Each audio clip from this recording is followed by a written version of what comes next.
ఈనాటి ముఖ్య కార్యకర్త సమావేశ సభాధ్యక్షులు మిత్రులు పట్టణాధ్యక్షుడు మల్లేష్ గారు, అదేవిధంగా మనందరికీ మార్గదర్శనం చేస్తూ రాబోయేటువంటి యొక్క మధ్యంతర ఎన్నికల్లో ఇక్కడ భారతీయ జనతా పార్టీ జెండా ఎగరవే లక్ష్యంగా మరి అనేక కార్యక్రమాలు రూపకల్పన చేస్తూ ముందుకెళ్తున్నటువంటి గౌరవనీయ పెద్దలు గంగా కృష్ణారెడ్డి గారు, అదేవిధంగా మనందరికీ కూడా ఎప్పటికప్పుడు మానిటర్ చేస్తూ మరి పార్టీ కార్యక్రమాల్లో మనందరినీ కూడా సమాయత్తం చేస్తూ ముందుకు నడిపించడం కోసం మరి మన పట్టణానికి ఇన్ఛార్జ్ చేసినటువంటి కరీంనగర్ వాస్తవ్యులు మరి రాజకీయంగా అనుభవించినటువంటి మరి కన్నా కృష్ణ గారు జిల్లా ఉపాధ్యక్షులు వారు మనకు ఇన్ఛార్జ్ రావడం జరిగింది. వారికి అదేవిధంగా పట్టణ మాజీ అధ్యక్షులు ఓబీసీ మోర్చా జిల్లా ప్రధాన కార్యదర్శి శాఖ రాజేందర్ గారికి, అదేవిధంగా మండల మాజీ అధ్యక్షులు ప్రస్తుత కిసాన్ మోర్చా జిల్లా ఉపాధ్యక్షులు గూడూరు శ్రీనివాసరెడ్డి గారికి, అదేవిధంగా జిల్లా కార్యవర్గ సభ్యులు కోర రవీందర్ గారికి, జమ్మికుంట మండల రూరల్ అధ్యక్షులు సభ్యుల సంపత్రావు గారికి, ఈ యొక్క కార్యక్రమానికి ఇచ్చేసినటువంటి నాతోటి కార్యకర్త సోదర సోదరి మనందరికీ కూడా హృదయపూర్వకమైన ధన్యవాదాలు. మరి ప్రధానంగా మనందరికీ కూడా తెలుసు మరి యొక్క సమావేశం ముఖ్య ఉద్దేశం మరి జరుగుతున్నటువంటి గత నెల రోజులు జరుగుతున్నటువంటి పరిణామాలను మనందరం కూడా ప్రతినిత్యం టీవీలలో వివిధ రకాల మాధ్యమాల్లో కూడా మనం చూడడం జరుగుతుంది. ఈ యొక్క రాష్ట్రంలో గత 7 సంవత్సరాలుగా జరుగుతున్నటువంటి యొక్క రాక్షస పరిపాలనకు అంతం కాబోయేటువంటి రోజులు మన దగ్గరలోనే ఉన్నాయి. కుటుంబ పరిపాలనకు అదేవిధంగా బానిసత్వ పరిపాలనకు విముక్తి లభించేటువంటి ఒక సువర్ణ అవకాశం ఇప్పుడు రాబోతున్నది. మరి యొక్క తెలంగాణ ప్రజలను ఈ యొక్క బానిసత్వం నుండి విముక్తి కల్పించడం కోసం ఈ యొక్క వచ్చేటువంటి సువర్ణ అవకాశాన్ని మరి భారతీయ జనతా పార్టీ కార్యకర్తలుగా మనం భుజాల మీద వేసుకుని మరి హుజరాబాద్ లో జరిగేటువంటి ఎన్నికల్లో మరి భారతీయ జనతా పార్టీ అభ్యర్థిని గెలిపించి మరి తద్వారా యొక్క తెలంగాణ ప్రాంతంలో ఉన్నటువంటి ప్రజలందరినీ కూడా ఈ యొక్క టీఆర్ఎస్ యొక్క బానిస సంఖ్య నుండి విముక్తి చేయాల్సినటువంటి అవసరం ఉన్నది. మరి ప్రధానంగా కూడా ఇక్కడ అనేక మంది బూత్ అధ్యక్షులు అదేవిధంగా వివిధ హోదాలు ఉన్నటువంటి ముఖ్యమైనటువంటి వాళ్ళే ఇక్కడ రావడం జరిగింది. కాబట్టి మనందరిపైన కూడా ఒక పెద్ద గురుతరమైనటువంటి బాధ్యత ఉంది.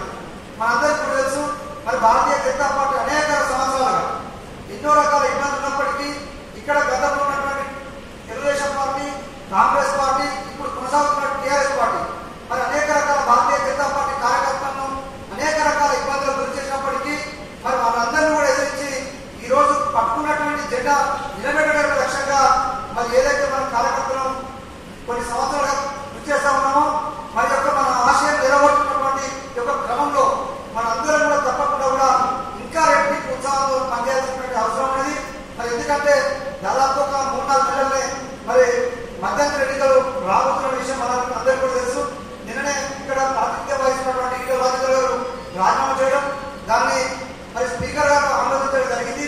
కాబట్టి ఎన్నికలు అనేది 100% రాబోతున్నాయి. కాబట్టి ఈ ఎన్నికల్లో మరి ప్రజలందరూ కూడా ఇంతకుముందు కృష్ణ చెప్పినట్టు అదేవిధంగా మన ఇన్ఛార్జ్ గారు చెప్పినట్టు ఈ యొక్క ఎన్నికలు హుజరాబాద్ లో జరుగుతున్నటువంటి ఎన్నికలు కాదు, యావత్ తెలంగాణ ప్రజల యొక్క ఆత్మ గౌరవానికి అదేవిధంగా ఒక కుటుంబ పరిపాలనకు వ్యతిరేకంగా జరుగుతున్నటువంటి ఎన్నికలు. ఈ రోజు ప్రజలందరూ కూడా మరి TRS alternative Bharatiya Janata party అని చెప్పి ఏదైతే తుపాకులు జరిగినటువంటి మధ్యంతర ఎన్నికలు మరి భారతీయ జనతా పార్టీ పక్షాన మేము ఉన్నాం. మరి మీరైతే యొక్క టీఆర్ఎస్ గడిల పరిపాలన అంతమందించడానికి మీకే ఒక శక్తి ఉందని చెప్పి ఆ రోజు మన తుపాకులు గెలిపించడం జరిగింది. తర్వాత జరిగినటువంటి జేఎస్ఎస్ ఎన్నికల్లో మనందరం చూడడం జరిగింది. అనేక రకాల యొక్క కేసీఆర్ గారు యొక్క టీఆర్ఎస్ మంత్రులు అవహేళనగా మాట్లాడారు. మరి 1-2 సీట్లు ఉన్నటువంటి యొక్క బీజేపీ పార్టీ కనీసం 19 సీట్లు కూడా గెలవలేదని చెప్పి మన పట్ల చురుకన భావంతో మాట్లాడుతున్న సందర్భం. మరి అలాంటి పరిస్థితుల్లోనే మరి టీఆర్ఎస్ ను ఉద్యమాలు పట్టిస్తూ మరి మనం పెద్ద ఎత్తున అనేక సీట్లను తెలుసుకొని ఈ రోజు టీఆర్ఎస్ పార్టీకి ఒక భయం పుట్టించే విధంగా ఒక జేఎస్ఎస్ ఎన్నికల్లో మనం రిజర్వ్ అవ్వడం జరిగింది. అంతేకాదు మనం జరిగినటువంటి వరంగల్ ఇతర ఎన్నికల్లో కూడా Bharatiya Janata party గణనీయమైనటువంటి vote bank పెంచుకోవడం కాకుండా మరి సీట్లను కూడా పెంచుకున్నటువంటి సందర్భం మనందరికీ కూడా తెలుసు. మనందరూ కూడా గత కొన్ని రోజులుగా ఏదైతే కరీంనగర్ పార్లమెంట్ సభ్యులుగా మన బట్టి సంఖ్యను పెంచిన తర్వాత మనలో కూడా ఒక ఆత్మవిశ్వాసం పెరిగింది. మరి ఈ యొక్క కరీంనగర్ పార్లమెంట్ పెంచినటువంటి మనకు ఎప్పుడు అవకాశం వస్తుందా, హుజరాబాద్ ఎప్పుడు ఈ యొక్క కాశీ ఎగరేస్తామని చెప్పి మనందరం కూడా ఎన్నో కలలు కంటున్నటువంటి తరుణం మరి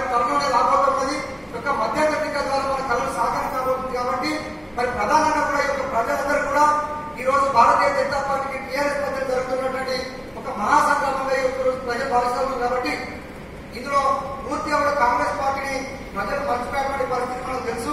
ఎందుకంటే ఈ రోజు కాంగ్రెస్ పరిస్థితి రాష్ట్ర వ్యాప్తంగా దేశవ్యాప్తంగా కూడా ఈ రోజు పూర్తిగా కూడా ఉనికి కోసమే వారు ప్రయత్నించేటువంటి పరిస్థితి ఉన్నది.